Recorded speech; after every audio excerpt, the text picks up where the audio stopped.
आज हम MS word में रेफरेंस टैब के बारे में समझेंगे।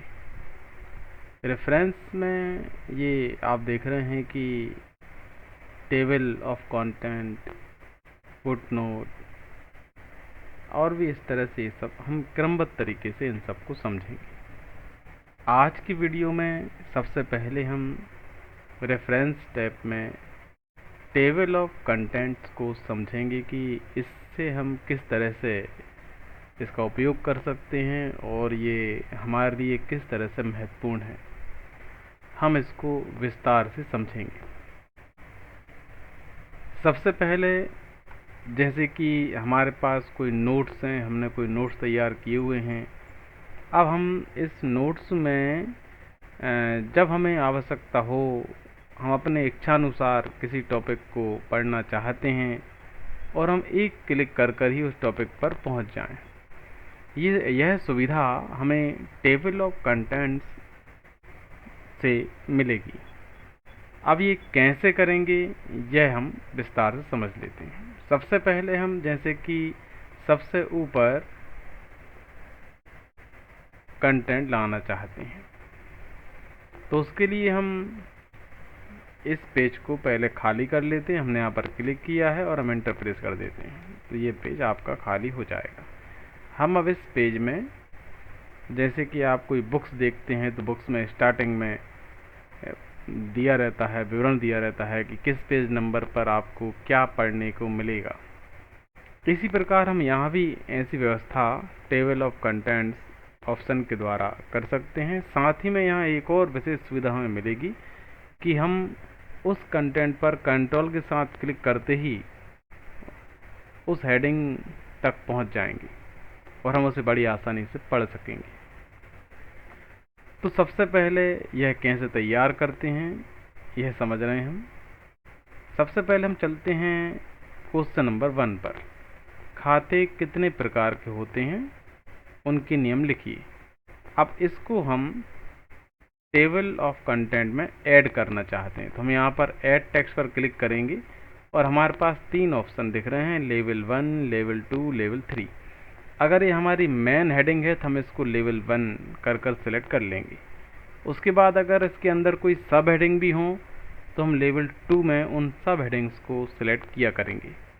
अगर सब हेडिंग के अंदर भी कोई हेडिंग यदि है तो हम उसको लेवल 3 में करके सिलेक्ट किया करेंगे। अभी हम यहाँ पर लेवल 1 सिलेक्ट कर रहे हैं, ये अपनी मेन हेडिंग है। हम जिसको भी, अब जैसे इनको अगर हम सब हेडिंग बनाना चाहते हैं तो इनको हम 2 में सेलेक्ट कर सकते हैं। तो हम करके दिखाते हैं आपको। जैसे कि ये वस्तुगत खाता है, इसको हमने लेवल 2 में सेलेक्ट कर लिया है। व्यक्तिगत खाता है, इसको भी हम लेवल 2 में कर रहे हैं। नाम मात्र खाता है, इसको हम लेवल 2 में कर लेते हैं। तो ये अपनी एक मेन हेडिंग अपन ने इसको बना लिया है और बाकी इसकी अपन ने सब हेडिंग्स बना ली है। उसके बाद अब ये क्वेश्चन नंबर 2 है, ये अपनी मेन हेडिंग है तो हम इसको लेवल 1 पर सेलेक्ट कर रहे हैं। ये भी मेन हेडिंग है। क्वेश्चन नंबर 3 है, हम इसको लेवल 1 पर सेलेक्ट कर रहे हैं। इसी प्रकार आपकी जो भी हेडिंग्स हैं नोट्स बनाते समय आप इनको इस तरह से कर लेते हैं, सेलेक्ट कर लेते हैं, ताकि बाद में आप बड़ी आसानी से उनको पढ़ सकें। जिस हेडिंग तक आप पहुंचना चाहते हैं या जिस क्वेश्चन के आंसर तक आप पहुंचना चाहते हैं, आप उस क्वेश्चन पर क्लिक करते ही उसके आंसर तक पहुंच सकेंगे। तो ये अपन ने कुछ इस तरह से कर ली हैं। सभी करेंगे तो काफ़ी लंबा टाइम लग जाएगा, इतना हमने आप करके दिखा दिया है। अब अपन सबसे ऊपर पहले पेज पर आ जाते हैं। यहाँ पर आने के बाद हम क्लिक कर देते हैं और अब हम क्लिक करेंगे टेबल ऑफ कंटेंट्स पर। उसके बाद हमें किस तरह से लेना है वो हम स्टाइल सेलेक्ट करेंगे। यहाँ से हम ले लेते हैं table of contents second number. हम यहाँ पर क्लिक करते हैं। ये दोनों ऑटोमेटिक हैं, ये हमें मैनुअली करना पड़ेगा। हम ऑटोमेटिक को ले रहे हैं। क्लिक किया हमने, क्लिक करते ही आप देख रहे हैं यहाँ पर आ गया है टेबल ऑफ कंटेंट्स। खाते कितने प्रकार के होते हैं, उनके नियम लिखिए। पेज नंबर 2 पर इसका आंसर आपको मिलेगा। और इसके अंदर देखिए ये तीनों अपन ने दिए थे सब हेडिंग, ये भी आ गए हैं। फिर अपन ने इसको क्वेश्चन नंबर 2 को दिया था मेन हेडिंग्स, वस्तुगत खाते से आप क्या समझते हैं, पेज नंबर 3 पर मिलेगा। इसी प्रकार बाकी सभी भी यहाँ पर आप देख सकते हैं, सबके सामने उनके पेज नंबर लिखे हुए हैं।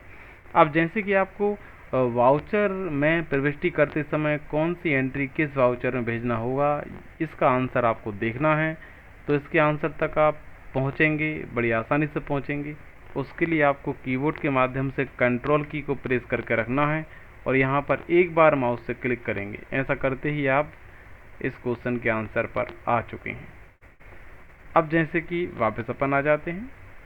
अब आपको वस्तुगत खाते से आप क्या समझते हैं, इसका आंसर आपको पढ़ना है। तो कंट्रोल की प्रेस करेंगे और यहाँ पर आप क्लिक कर देंगे, तो आप वस्तुगत खाते से क्या समझते हैं उसके आंसर पर पहुँच गए हैं। तो ये इस तरह से आप टेबल ऑफ कंटेंट्स जो ऑप्शन है इसका यूज़ करते हैं। आप जो भी नोट्स बनाते हैं, नोट्स में जो भी हेडिंग्स आप डालते हैं, वो हेडिंग्स जो हैं मेन हेडिंग्स आपको लेवल 1 में सेलेक्ट करना होती हैं। उसके अंदर की जो सब हेडिंग्स हैं उनको आप लेवल 2 में सेलेक्ट करेंगे, और जो सब हेडिंग के अंदर भी जो हेडिंग हैं उनको आप लेवल 3 में सेलेक्ट करेंगे। और आप इस तरह से यहाँ पर पूरा कंटेंट अपना देख लेते हैं, टेबल ऑफ कंटेंट, और उसके सामने पेज नंबर आपको दिखाई देते हैं। क्लिक करते ही आप अपने आंसर पर पहुँच जाते हैं। अगली क्लास में हम समझेंगे फुटनोट्स के बारे में।